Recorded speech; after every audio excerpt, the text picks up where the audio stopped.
Randy is our intern this year and next year, and we are so delighted to have him. What a difference he's already made. He's going to come share with you a reading and then some silent, a little bit of silence, and then a sermon about trees.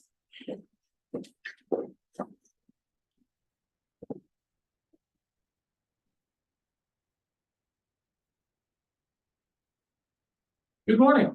Good morning. That was really lame, people. You're going to find I'm going to work you. Yeah. Good morning. Good morning. That's better. There's a song that's sung by the trees. You can hear it just under the wind. It sounds like the feeling you get when you see a baby's first smile.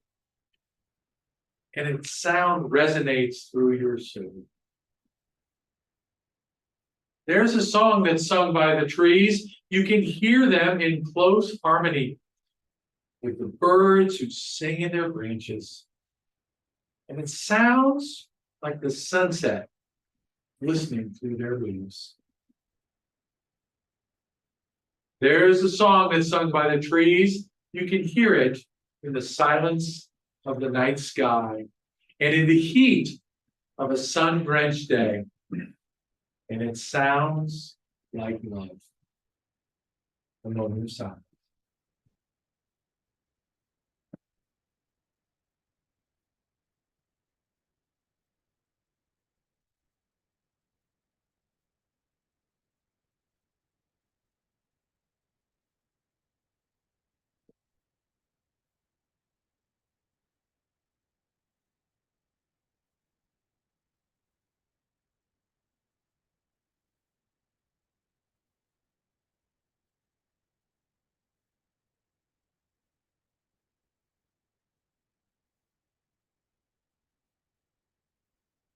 One of the things that people have been telling me since I've been here is we want to get to know you better. We want to know more things about you. Well, be careful what you ask for because you're about to get it today. I'm going to tell you a secret about myself. One that I know there are a lot of people may not believe just in our initial interactions, but I think it's important. Despite what you might outwardly see, I am a very shy person. I am shy to the extreme. If I have a choice of going to a gathering with everyone I love, in the most beautiful setting in the world with the finest food and the most amazing music, or sitting at home with the dog, watching Aerial America for the 47th time on the Smithsonian Channel, I will choose home every time, unless I force myself, which I generally have to do in those situations. And while there are people who I am very close to, who I will share my space with, being alone is my preferred space. As a child, when I was put into new situations, I would not talk.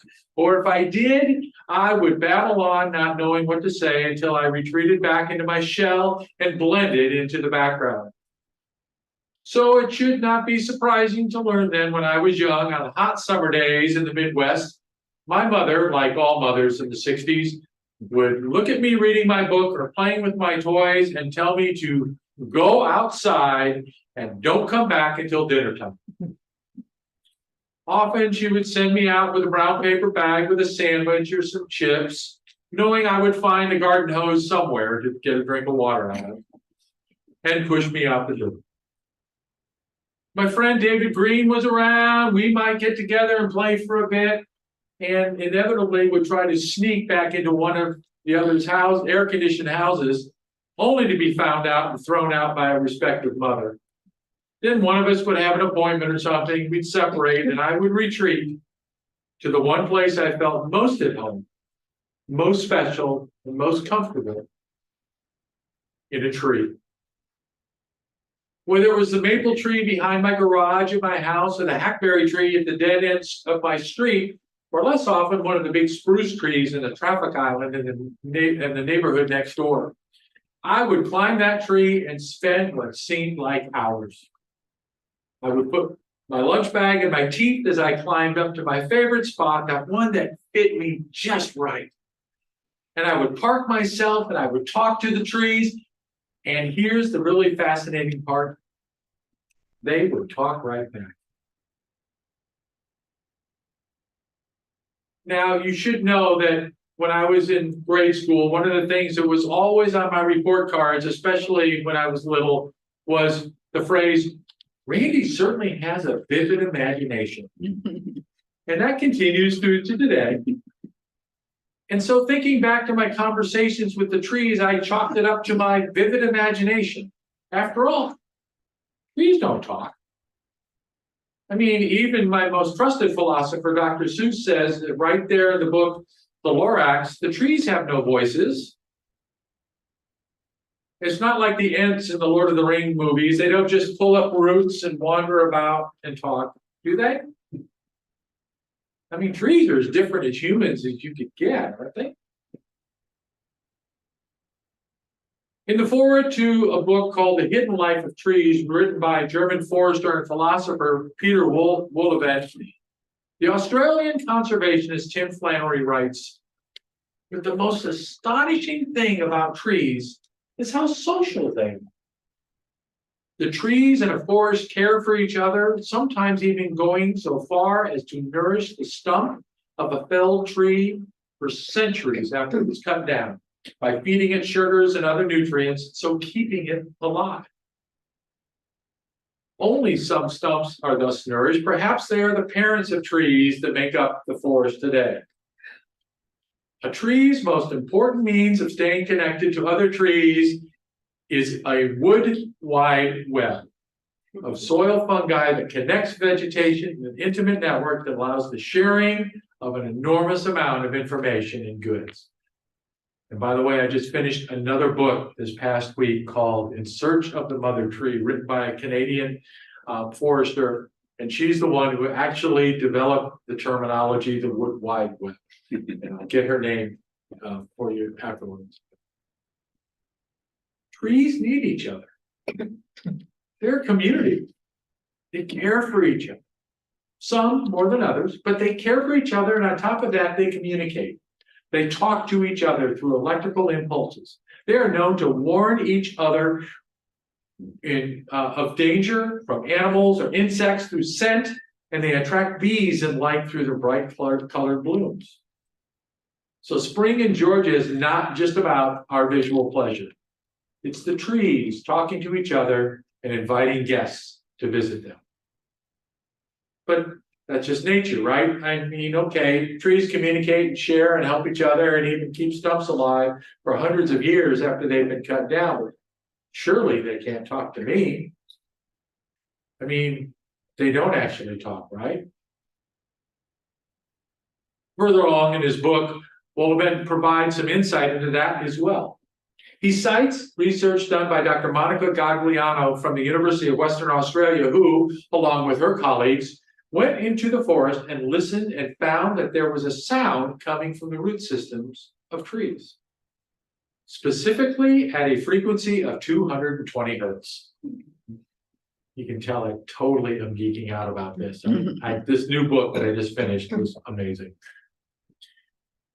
Anyway, they found in the lab that when they mimicked this 220 hertz crackling sound observed in the forest, seedlings in the lab oriented their roots in that direction. Mm-hmm. They wanted to move towards the sound, toward their community.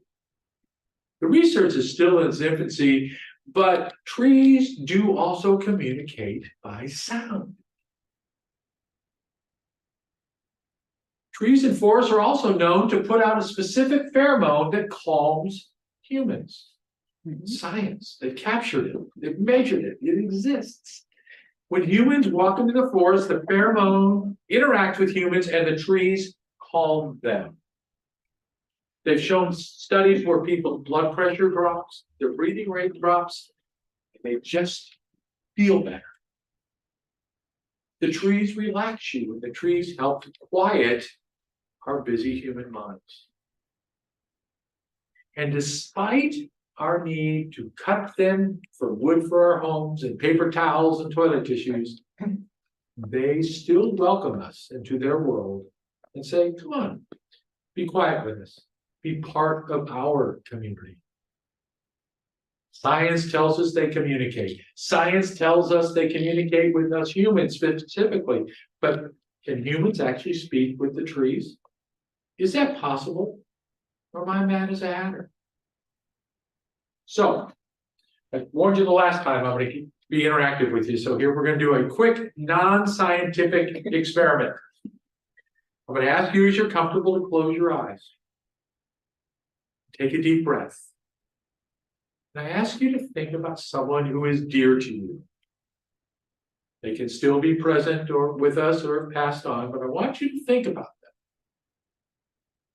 Can you see them? Can you hear them? Can you remember that one thing they said that sticks into your mind? Do you hear their voice? For me, it's my maternal grandmother, a woman who stood barely 5 feet tall. And one day we were walking in the woods and I was acting out as teenagers will do and commented on her height. Quite a difference between myself and my grandmother. She lovingly but firmly grabbed my shirt and said, listen here, mister, you may be taller than me, but you'll never be bigger than your grandma. I hear it.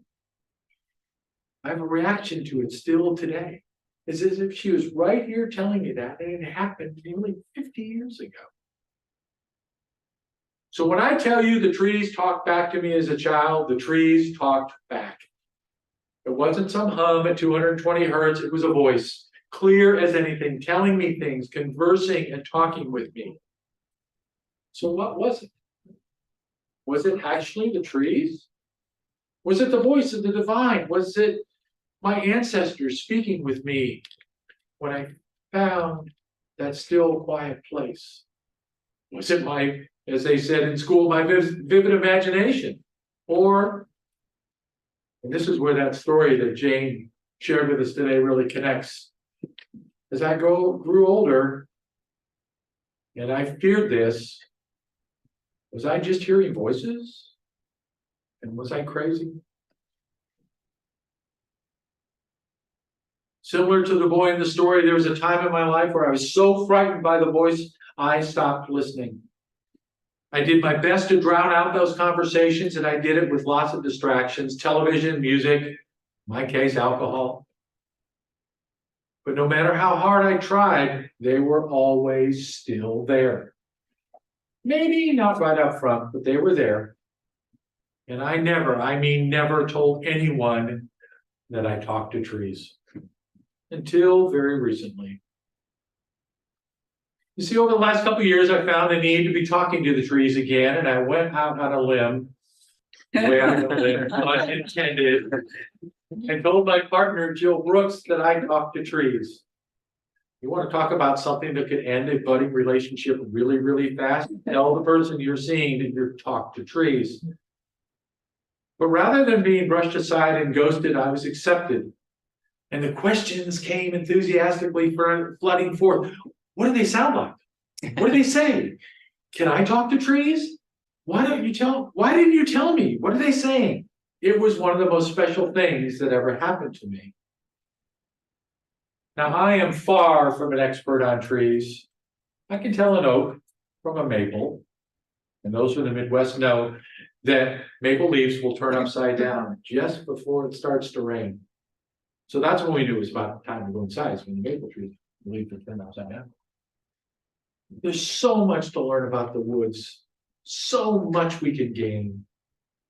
So why then is it important that I tell you my secret today? Why? I tell you because I believe in my heart of hearts that we have got to start to listen. We have so much to learn from the trees. Trees can actually teach us how to care for each other. They have kept that stump alive in the German forest for over 100 years. They are the perfect example of that interconnected web that we as Unitarian Universalists espouse to. They communicate with and listen to each other and their needs and their wants. And they have developed a way to tell other species, I need you too.